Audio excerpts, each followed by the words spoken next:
আমি অ্যাডমিনিস্ট্রেশনকে বলবো যা যা রিলিফ দেওয়ার কোনো যেন রিলিফের অভাব না হয়।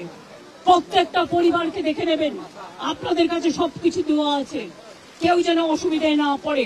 দেবরাতেও 10টা গ্রাম ডুবেছে এবং খড়গপুর রুরালও ডুবেছে, একটা ট্রাইবেল গ্রাম, সেটাও দেখে নিতে, এবং পাঁশকুড়া যেটা ডুবেছে সেটাও দেখে নিতে। কোন রকম যাতে লোকে না বলতে পারে যে আমি রিলিফ পাইনি। আমি কিন্তু ডাইরেক্ট ডিএমদের দায়িত্ব দেব এবং এসপিদের এটা দেখার জন্য। খরচা করুন, মানুষকে দিন, তাতে যা লাগবে কোনো অসুবিধা হবে না। কেন আমাদের দিবে না? আমরা দিন মজুর খেটে খাই, কেন দিবে না? পানীয় জলের ব্যবস্থা জেলাটাকে ঠিক করুন, আপনারা আগে করুন। মিলছে না ত্রাণ, নেই খাদ্য, মিলছে না ত্রিপল। এই অবস্থায় পাঁশকুড়ার মঙ্গলদারিতে 16 নম্বর জাতীয় সড়ক অবরোধ করে ক্ষোভে ফেটে পড়লেন পাঁশকুড়ার বন্যা দুর্গতরা। গতকালই পাঁশকুড়ার এই ঘোষপুর এবং গোবিন্দনগর অঞ্চলের বেশ কিছু বন্যা পরিস্থিতি দেখতে এসেছিলেন রাজ্যের মুখ্যমন্ত্রী মমতা বন্দ্যোপাধ্যায়। ঠিক সেই জায়গায় আজকে বন্যা দুর্গত মানুষরা তারা বিক্ষোভের পথ অবরোধ করে একটাই দাবি, তারা জল বা পানীয় জল কোনো খাবার পাচ্ছে না বা তাদের পরিষেবা দেওয়ার মতো নৌকা বা কোনো বোট নেই, যার ফলে তারা ক্ষোভে ফেটে পড়েছেন। তাদের অভিযোগ, জলবন্দি থাকলেও প্রশাসনের কোনো সাহায্য পাওয়া যাচ্ছে না। আগে পানীয় জলের ব্যবস্থা জেলাটাকে ঠিক করুন, আপনারা আগে করুন।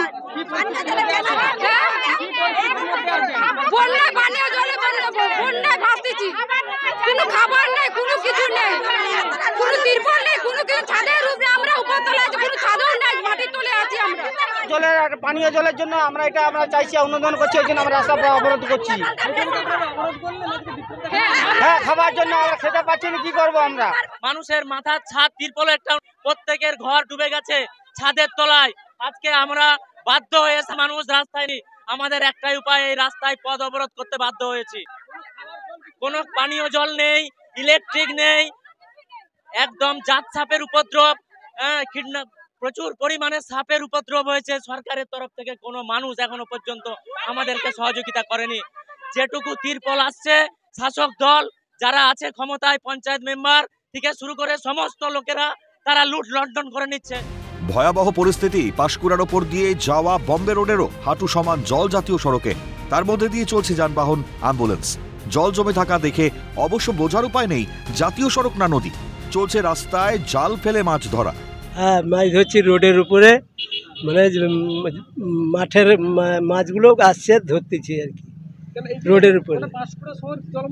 পুরো পাঁশকুড়া, পুরনো পাঁশকুড়া জলমগ্ন। হ্যাঁ, বাড়ি টাড়ি পড়ে গেছে। প্রচুর পরিস্থিতি খারাপ। নিম ফার্নিচারে আমরা কাজ করতাম, এখন সব ভেসে গেছে, জিনিসপত্রও পাচ্ছি না। পরিস্থিতি আমরা প্রচুর দুঃখী, কষ্টতেও আছি। হ্যাঁ, রোডেও প্রচুর জল, আর কমেছে একটু, তো আরো নাহলে প্রচুর আরো জল ছিল, আমরা ফল পাচ্ছি না। এদিকে পাঁশকুড়া পুরসভার 18 নম্বর ওয়ার্ডে বাঁধ ভেঙে বিপর্যস্ত গোটা এলাকা। এখানে বিশালাকার পাকা বাড়ি গণেশ ভূঁইয়া নামে এক ব্যক্তির। বন্যার জল ঢুকে একাধারে হেলিয়ে দিয়েছে বিশালাকার সেই বাড়ি। জীবন নিয়ে এক কাপড়ে বেরিয়ে আসতে হয়েছে গণেশ ভূঁইয়া ও তার পরিবারকে। কি বলছে, রাস্তায় যেমন কুকুরদেরও তাইছে, আমাদের কোথাও ঠাই নেই, মাথার ছাদ না থাকলে কি করবো বলুন আপনারা? কি করবো? চেনা পেনা দুটাকে নিয়ে কোথায় যাবো বলুন? এই তো একটা বাচ্চা মেয়ে, চেনাকে নিয়ে কোথায় যাবো? কিচ্ছু বের করাতে পারিনি, একটা এইটুকু কাপড় পরে আসছে। পাঁশকুড়ার পরিস্থিতি খতিয়ে দেখতে গিয়ে ক্ষতিগ্রস্ত গণেশ ভূঁইয়ার সঙ্গে শুক্রবার দেখা করলেন রাজ্যের বিরোধী দলনেতা শুভেন্দু অধিকারী। শুভেন্দুকে ত্রাতা হিসেবে পাশে পেয়ে কান্নায় ভেঙে পড়লেন গণেশ। সাহায্যের হাত বাড়িয়ে দেন বিরোধী দলনেতাও।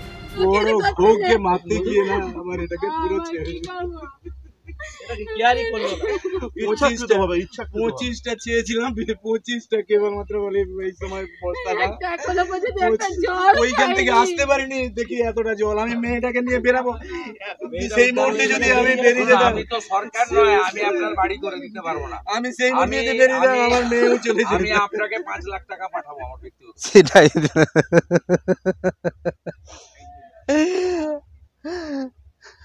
এখন আপাতত আছি, আমার শ্বশুর বাড়িতেই আছি। কোনো সহযোগিতা পেয়েছেন রাজ্য সরকার থেকে? না, এ পর্যন্ত কিছু সহযোগিতা পাইনি। পরিষ্কার জলও পাইনি, তিরপল একটা জল পাইনি, শুকনো মুড়িও পাইনি, কিছু পাইনি। শুভেন্দু অধিকারী বিরোধী দলনেতা এলেন, এই প্রথম একজন এলেন যিনি আমাদের এই স্পটটা ভিজিট করলেন। এর আগে কেউ একজনও পর্যন্ত কেউ আসেনি। বানবাসী পরিস্থিতি তৈরি হওয়ায় রাজ্যকে কড়া ভাষায় বিঁধেছেন বিরোধী দলনেতা শুভেন্দু অধিকারী। জাতীয় সড়কের পরিবর্তে বন্যা দুর্গতদের পুরসভা ঘেরাওয়ের পরামর্শ দিয়েছেন তিনি। রাস্তা না ঘিরে বলবো বিডিও অফিস ঘিরতে, থানা পৌরসভা ঘিরতে। রাস্তা ঘিরবেন না, লোকের কষ্ট হয়, জাতীয় সড়ক কেন ঘিরবেন? ঠিক জায়গায় ঘিরুন। যারা দায়বদ্ধ, যারা বেতন পান, যারা ব্যক্তিগত টাকা দেবে না, আমি এই ভাঙা বাড়িটাতে বলেছি আমার বাড়ির রোজগার আছে, আমি পাঠাবো, ব্যক্তিগত সাহায্য করব। এরা আত্মীয় আমার, মেদিনীপুরের লোক সবাই আমার আত্মীয়। কিন্তু সরকারের যে কাজ, সে কাজ সরকার করছে না। আমি আসার আগে পুলিশ এখানে এসে এইসব জিনিস করছে, কারো কাছ থেকে ঘুষের টাকা নিয়ে এসছে। সরকারি টাকা তো নয়, পুলিশের কাজ নয়, কাজটা বিডিওর কাজ এবং মিউনিসিপ্যালিটির কাজ। বন্যা পরিস্থিতির জন্য কেন্দ্রের ঘাড়ে দোষ চাপিয়ে পাল্টা জবাব দিয়েছে তৃণমূল। বড় মাস্টার প্ল্যানগুলি দরকার, যথাযথ টাকা বরাদ্দ করা দরকার। এই কাজগুলি কেন্দ্রীয় সরকার করছে না, ফলে পশ্চিমবঙ্গের উত্তর এবং দক্ষিণ এই দুটো প্রান্তেরই বিস্তীর্ণ অঞ্চল বছর বছর বছর বছর কয়েক লক্ষ মানুষ সেখানে একটা সময় কোটির উপর ছাড়িয়ে যায় এই ভয়ঙ্কর ঘটনা ঘটলে। এই মূল দায়িত্বগুলো কিন্তু কেন্দ্রের। সামনেই দুর্গাপুজো, উৎসবের মরশুম শুরুর আগে জল নেমে পরিস্থিতি স্বাভাবিক হয় কিনা সেটাই এখন দেখার। অরুণাভ বান্না, রৌনক কুমার শঙ্করের রিপোর্ট, ক্যালকাটা নিউজ।